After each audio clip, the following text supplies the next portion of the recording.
Hello, नमस्कार, आदाब, सत श्री अकाल और अस्सलाम वालेकुम। मैं हूं मोहम्मद अहमद काज़मी, लेकर आया हूं आपका पसंदीदा कार्यक्रम नज़र दुनिया पर। मिडिल ईस्ट से लगातार गर्म खबरें आ रही हैं। एक तरफ इजराइल में नेतन्याहू सरकार के जरिए अदालतों पर कंट्रोल करने की कोशिश के खिलाफ कल संडे को अब तक का सबसे बड़ा प्रोटेस्ट हुआ है। मुल्क भर की कुल 93 लाख आबादी में से 5 लाख लोग सड़कों पर थे। साबिक प्राइम मिनिस्टर एहूद बाराक ने सरकार के खिलाफ सिविल डिसओबीडियंस यानी शहरी नाफरमानी की अपील कर दी है। यानी लोगों से कहा गया है कि वो सरकार के साथ कोऑपरेशन बंद कर दें। उधर हमास और जिहाद-ए इस्लामी ने फिलिस्तीनियों का कत्लेआम जारी रखने के जवाब में सख्त कार्रवाई की धमकी दी है। दूसरी तरफ ईरान और सऊदी अरब के बीच चीन की मदद से डिप्लोमेटिक ताल्लुकात बहाली के समझौते से इजराइल और अमेरिका में लगातार बेचैनी बढ़ने की खबरें हैं। यूनाइटेड अरब एमिरेट्स ने इजराइल से मिसाइल डिफेंस सिस्टम के सौदे पर रोक लगा दी है और सऊदी अरब ने इजराइल के डेलीगेशन को वीज़ा देने से इनकार कर दिया है। अमेरिका की तरफ से भी इजराइल के खिलाफ सख्त इशारे आ रहे हैं। 250 अमेरिकी बड़े कारोबारियों ने इजराइल में अदालत के खिलाफ कानून पास होने की हालत में बायकॉट की धमकी दे डाली है। ईरान ने अमेरिका के साथ कैदियों के तबादले का एग्रीमेंट कर लिया है और हालिया प्रोटेस्ट के दौरान गिरफ्तार हुए 22,000 लोगों को माफ करने का ऐलान किया है। यानी हर तरफ से इजराइल पर दबाव बढ़ा हुआ है और ईरान इलाके में दोस्ती बढ़ाने और अपनी मुश्किलात को हल करने में आगे बढ़ रहा है। आज का एपिसोड काफी अहम है, आखिर तक जरूर देखें। अगर आपने अभी तक media star world YouTube channel subscribe नहीं किया है तो सब्सक्राइब कर लें और घंटी दबाना ना भूलें। आप मीडिया स्टार वर्ल्ड को हर महीने कुछ मदद दे सकते हैं। इसके लिए हमारे चैनल का ज्वाइन बटन एक्टिव है। आपकी मदद से हम बेहतर काम कर सकते हैं।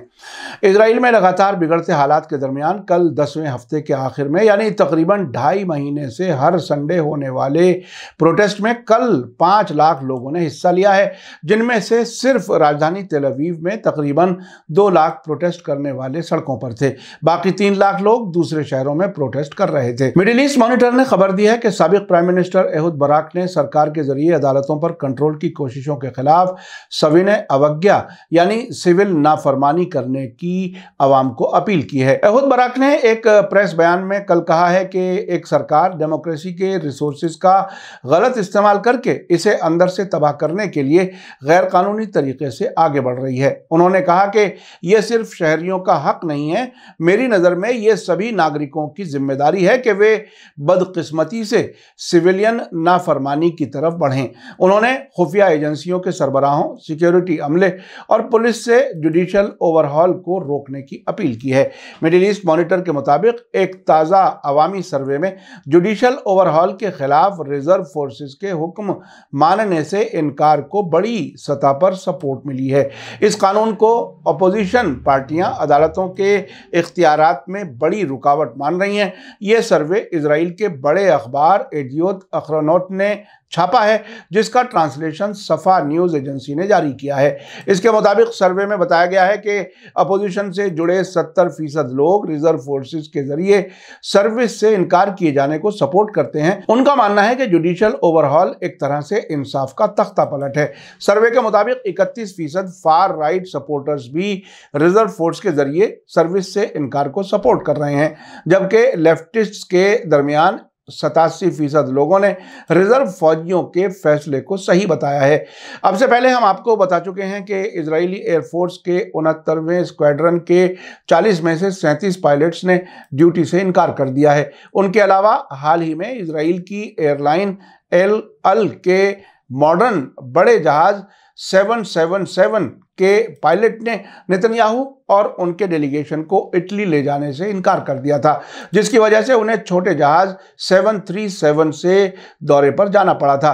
प्रोटेस्ट के दौरान एयरपोर्ट का रास्ता बंद होने की वजह से इटली जाने के लिए नेतन्याहू को जेरूसलम से बेन गुरियन एयरपोर्ट तक हेलीकॉप्टर का इस्तेमाल करना पड़ा था। इसी दरमियान इजराइल की तरफ से फिलिस्तीनियों के खिलाफ फौजी कार्रवाइयां जारी हैं, जिस पर एक बार फिर गजा में मौजूद हमास और फिलिस्तीनी इस्लामिक जिहाद PIJ ने सख्त जवाबी कार्रवाई की धमकी दी है।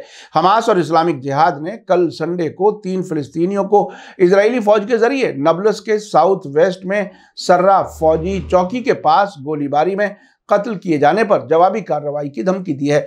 हमास ने कहा है कि शहीदों का खून बर्बाद नहीं किया जाएगा, इस बात पर जोर देते हुए कि इजराइल के क्राइम्स और कब्जे वाले इलाकों में पाक मकामात की इजराइल के जरिए बेअदबी किए जाने से और ज्यादा रेजिस्टेंस की जवाबी कार्रवाई बढ़ेगी। हमास ने कहा कि फिलिस्तीनियों की तरफ से अपनी जमीन की पूरी आज़ादी तक इजरायली हुकूमत पर दर्दनाक हमले जारी रखे जाएंगे। एक अलग बयान में इस्लामिक जिहाद ने कहा है कि इन शहीदों का खून कब्जे वाली इजरायली हुकूमत के खिलाफ हथियारबंद जद्दोजहद को तेज करेगा। साथ ही कहा गया है कि फिलिस्तीनियों ने बड़ी कुर्बानियों के साथ अपने रास्ते पर जारी रहने की कसम खाई है। कल संडे सुबह सवेरे इजरायली फौजियों ने नाब्लुस के पास सिक्योरिटी चौकी के पास गाड़ियों में सवार 4 फिलिस्तीनियों पर गोलियां चलाईं, जिनमें से 3 टारगेट किलिंग में वहीं मारे गए। फिलिस्तीन की वफा न्यूज एजेंसी ने चश्मदीद गवाहों के हवाले से कहा है कि गोलीबारी के फौरन बाद इजरायली फौजियों ने दुकानों पर धावा बोल दिया और अपने गुनाह को छुपाने के लिए निगरानी कैमरों की रिकॉर्डिंग जब्त कर ली। फिलिस्तीनी हेल्थ मिनिस्ट्री के मुताबिक ताज़ा इजरायली हमलों में इस साल की शुरुआत से अब तक 84 फिलिस्तीनियों को इजरायलियों के जरिए कत्ल किया जा चुका है, जिनमें 15 बच्चे और एक बुजुर्ग खातून शामिल हैं। उधर ईरान और सऊदी अरब के बीच डिप्लोमेटिक ताल्लुकात बहाल करने के समझौते का असर जमीनी सतह पर नजर आने लगा है। सऊदी अरब ने एक इजरायली डेलीगेशन को वीजा जारी करने से इनकार कर दिया है। इस डेलीगेशन को सऊदी अरब में यूनाइटेड नेशंस की तरफ से की जाने वाली टूरिज्म कॉन्फ्रेंस के लिए इन्वाइट किया गया था। इजरायली डेलीगेशन को वीजा नहीं देने के फैसले के बाद सऊदी अरब के साथ ताल्लुकात नॉर्मल होने की इजराइल की उम्मीद पर पानी फिर सकता है। अमेरिकी ब्लूमबर्ग टेलीविजन ने कल बताया कि United Nations World Tourism Organization UNWTO ने सऊदी अरब के नॉर्थ वेस्ट के शहर अल उला में 2 दिन के प्रोग्राम में हिस्सा लेने के लिए इजराइल के नॉर्थ के शहर कफर कामा से डेलीगेशन को इनवाइट किया था। UNWTO ने कफर कामा को टूरिस्ट डेस्टिनेशंस की खास लिस्ट में शामिल करने के बाद वहां के लोगों को इनवाइट किया था। आपको बता दूं कि सऊदी अरब ने इस प्रोग्राम में इनवाइट किए गए 22 मुल्कों के डेलीगेट्स को वीज़ा जारी किया है, लेकिन इजरायली डेलीगेशन को वीज़ा देने से इनकार कर दिया। इजरायली अखबार जेरूसलम पोस्ट ने इस खबर को कवर करते हुए बताया है कि महीने के शुरुआत में जब उन्हें वीज़ा नहीं मिला तो इजराइल के डेलीगेट्स को चिंता होने लगी। इस बीच इजराइल की फॉरेन मिनिस्ट्री ने UNWTO को खत लिखा, जिसमें जोर देकर कहा गया था कि उनके डेलीगेट्स को वीज़ा मिलनी चाहिए, लेकिन उसके बावजूद उन्हें वीज़ा नहीं दी गई। आपको याद दिला दूं कि नवंबर 2020 में इजराइल के प्राइम मिनिस्टर बेंजामिन नेतन्याहू ने सऊदी अरब का खुफिया दौरा करके क्राउन प्रिंस मोहम्मद बिन सलमान के साथ मुलाकात नियोम शहर में की थी, जिसमें अमरीकी फॉरेन मिनिस्टर माइक पॉम्पियो भी मौजूद थे। नियोम शहर इजराइल के साउथ के शहर एलियट से महज 142 किलोमीटर दूरी पर है। इसी बीच सऊदी अरब के नज़दीक तरीन समझे जाने वाले मुल्क यूनाइटेड अरब एमिरेट्स ने Israeli prime minister Benjamin Netanyahu और उनके कैबिनेट के 2 मिनिस्टर इतामर बेन गवीर और बेजलील स्मोट्रिच के जरिए फिलिस्तीन मुखालिफ बयानों की वजह से इजराइल से सतह से हवा में मार करने वाली एडवांस मिसाइल डिफेंस सिस्टम की खरीद को रोक दिया है। प्रेस टीवी ने अरबी जबान के अरबी 21 ऑनलाइन अखबार और इजराइल के चैनल 12 का हवाला देते हुए कहा कि UAE का फैसला इजराइल के national security minister Itamar Ben Gvir और फाइनेंस मिनिस्टर बेजलेल स्मोट्रिच के हालिया फैसलों और बयानों के जवाब में आया है। चैनल 12 ने इजरायली सोर्सेज के हवाले से बताया है कि UAE के प्रेसिडेंट शेख मोहम्मद बिन जायद अल नाह्यान ने इस सौदे पर रोक लगाने का ऐलान किया है। अल नाह्यान ने कहा है कि जब तक हमें यह भरोसा नहीं मिलता कि नेतन्याहू अपनी हुकूमत को कंट्रोल करने की सलाहियत रखते हैं, हम आम प्रोजेक्ट्स को आगे नहीं बढ़ा सकते। पिछले साल 22 सितंबर को रॉयटर्स ने 2 सोर्सेज का हवाला देते हुए बताया था कि इजराइल ने यूनाइटेड अरब एमिरेट्स के रिक्वेस्ट को मंजूरी देते हुए रफाइल के जरिए बनाए गए स्पाइडर मोबाइल इंटरसेप्टर देने को मंजूरी दे दी थी। एक और सोर्स ने कहा था कि यूनाइटेड अरब एमिरेट्स ने पिछले साल के शुरू में अबू धाबी में ड्रोन हमलों का मुकाबला करने की सलाहियत वाली इजरायली तकनीक हासिल कर ली थी।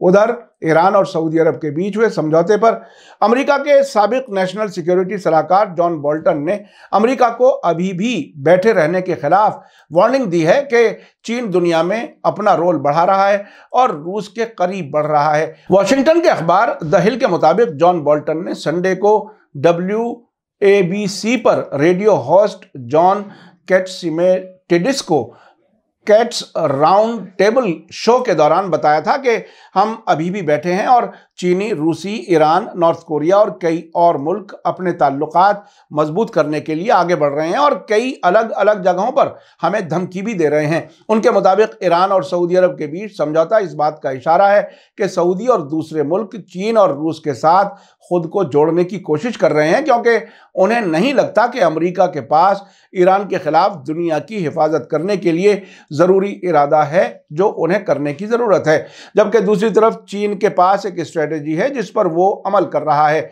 हम दिन ब दिन घूमते और बदलते रहते हैं। रिपोर्ट में कहा गया है कि ऐसा महसूस होता है कि रूस भी चीन के करीब आ गया है, क्योंकि अमरीकी अफसरान ने वार्निंग दी है कि चीन यूक्रेन में जंग के लिए रूस को खतरनाक मदद मुहैया करने पर मजबूती से गौर कर रहा है।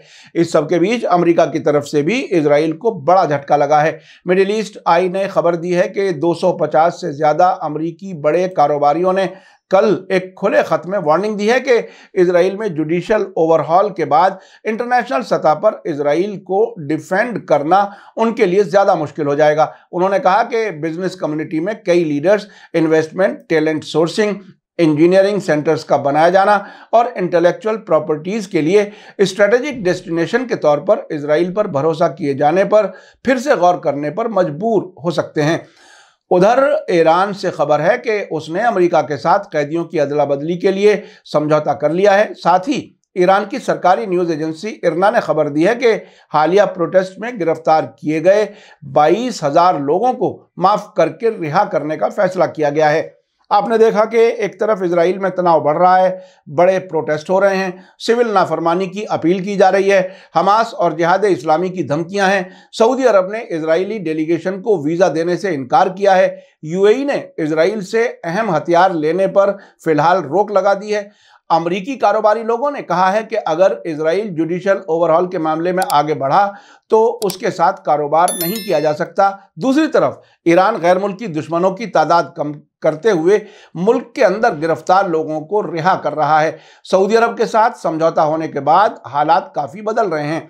सऊदी अरब और यूएई ने इजराइल के खिलाफ फैसला लिया है। अमेरिका और इजराइल दोनों मुल्कों में ईरान और सऊदी अरब के बीच होने वाले समझौते पर लगातार चिंता बढ़ रही है। मीडिया स्टार वर्ल्ड नज़र बनाए हुए है। इसी के साथ मुझे दीजिए इजाज़त। आज का एपिसोड कैसा लगा कमेंट्स में ज़रूर लिखें। थैंक यू, धन्यवाद, शुक्रिया। जय भारत, जय हिंद। मीडिया स्टार वर्ल्ड के और वीडियो देखने के लिए हमारे चैनल को सब्सक्राइब करें और सीधे नोटिफिकेशन पाने के लिए बेल आइकन दबाएं। और अगर हमारी खबर सच्ची और अच्छी लगे तो अपने व्हाट्सएप, इंस्टाग्राम, फेसबुक और ट्विटर अकाउंट पर जरूर शेयर करें।